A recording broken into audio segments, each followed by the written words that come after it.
क्यों सुना रहा हूँ? क्योंकि आज की जो कहानी है वो लव स्टोरी पे बेस है, जो मैंने खुद ने लिखी है। कॉलेज वक्त लिखी थी मैंने ऐसे। नमस्कार दोस्तों, मंगे जांगड़ मेंदगढ़ क्षेत्र से आपका स्वागत करते हैं हमारे यूट्यूब चैनल पे। आज की कहानी है वो एक लव स्टोरी पे बेस है। ना कोई भूतिया होगी, ना किसी काल्पनिक है, ज़रूर काल्पनिक, लेकिन किसी और चीज़ पे बेस नहीं होगी। सिर्फ आज अपन लव स्टोरी पे बात करते हैं। एक लव स्टोरी कहानी जिसको सुन के आपका एक बार सोचने पे भी बस ज़रूर हो जाओगे। ये कहानी एक राहुल नाम के लड़के की, जो कि कॉलेज में एडमिशन लिया है 12th के बाद। आज कॉलेज में उसका पहला दिन। राहुल एक मिडिल क्लास लड़का है जिसकी हाइट 5'10" के आसपास है। कॉलेज का पहला दिन, उत्साह कि आज पहला दिन है कॉलेज में, अपन जाएंगे, एकदम खुश हो गए, है ना। कॉलेज का माहौल देखा, सब ठीक। लेकिन उस कॉलेज में एक माहौल उस कॉलेज का ये था कि बाकी कर्ण जोहर का कॉलेज था ना, वैसा नहीं है कि सभी एकदम फ्रैंक होके घूम रहे हैं, नहीं। पार्टीशन था, लड़का और लड़की मतलब, है ना, कोई भी साथ नहीं घूम सकते थे। 5-6 दिन बीते कि क्लास में एक लड़की थी, प्रिया नाम की। एक नए करेक्टर की एंट्री होती है जो एक महत्वपूर्ण करेक्टर है। शुरुआत में उसको ऐसा कुछ नहीं लगा कि के ऊपर जो है वो कहानी बनेगी। क्लासेस लग रही थी, कॉन्टैक्ट इतना नहीं कर रहे थे, बाकायदा थोड़ी मोटी बातें हो रही थी। एक दिन दोस्तों ने कहा कि मैं प्रपोज कर, तो पहुंच गया। उसने समझ गई थी वो मजाक ही कर रहे हैं, वो रिजेक्ट किया। उसने रिजेक्ट किया तो अभी कहानी की शुरुआत होती है। उस कहानी की जो हो सकता है कि आगे जाके अधूरी रह जाए, हो सकता है कि पूरी भी हो जाए। क्योंकि उसने जब रिजेक्ट किया तो इंसान की एक फितरत होती है कि जो चीज़ उसे नहीं मिलती वो उसी के पीछे भागता है। बातें शुरू करेंगे अपन। मगर वो लड़की जो प्रिया थी, उसका मानना था कि अगर कोई रिश्ता अगर आगे नहीं बढ़ सकता, जिसका कोई फ्यूचर नहीं है, तो उससे बेवजह क्यों बढ़ाया जाए। खुद को टेंशन, मतलब उसकी नज़र में टेंशन मिलते रहे, इसलिए वो बार बार उसको दिखता था। मगर 3 साल कैसे गुजरे पता नहीं। 3 साल के बीच में लड़के को प्रिया के द्वारा 2 बार ब्लॉक किया गया और 3 साल कंप्लीट हुए।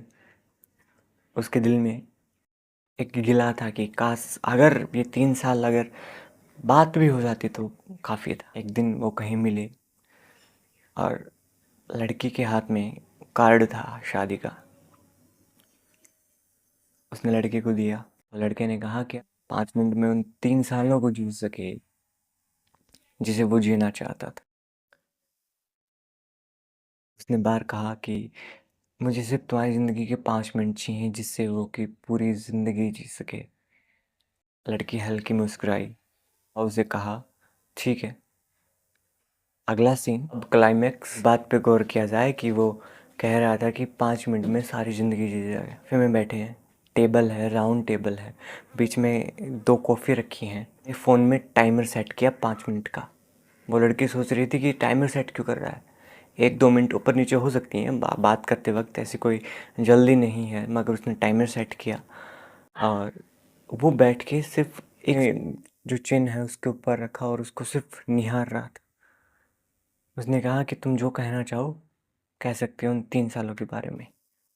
उधर से टिक टिक की आवाज़ आ रही थी और इधर वो सिर्फ उसको घूरे जा रहा था। उसने कहा कि क्या क्या मजबूरी हो सकती है। प्रिया ने बताया कि वो इस कहानी में इसलिए नहीं आ सकी क्योंकि उसे एक फ्यूचर नज़र नहीं आ रहा था। दूसरी बात, वो अपने पापा से बहुत मोहब्बत करती थी, जिसकी वजह से वो नहीं चाह रही थी कि उनको ठेस पहुँचे। 4-5 मिनट हो गए थे इनको बैठे हुए, लास्ट के कुछ सेकंड बाकी थे। और जैसे ही 5 मिनट हुए, उधर टाइमर ख़त्म और इधर राहुल की सांसें। जो लड़की प्रिया थी उसको ये सब देख के होश उड़ गए।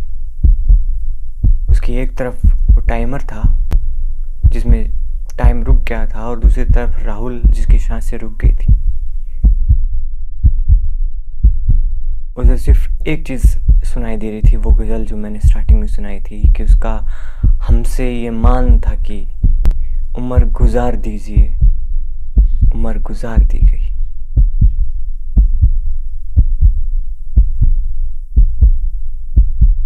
तो आज की कहानी इतनी है। मैं इसको और बढ़ा चढ़ा के बता सकता था मगर किसी दिन इन फ्यूचर आपको शूट करके दिखाएंगे, एज फिल्माएंगे इसको। ठीक है, फ़िलहाल ये शॉर्ट में है ये फिल्म जो स्टोरी है। कल फिर मिलते हैं वहीं अपनी भूतों वाली कहानियों से। ठीक है, तब तक bye bye, tata, see you again.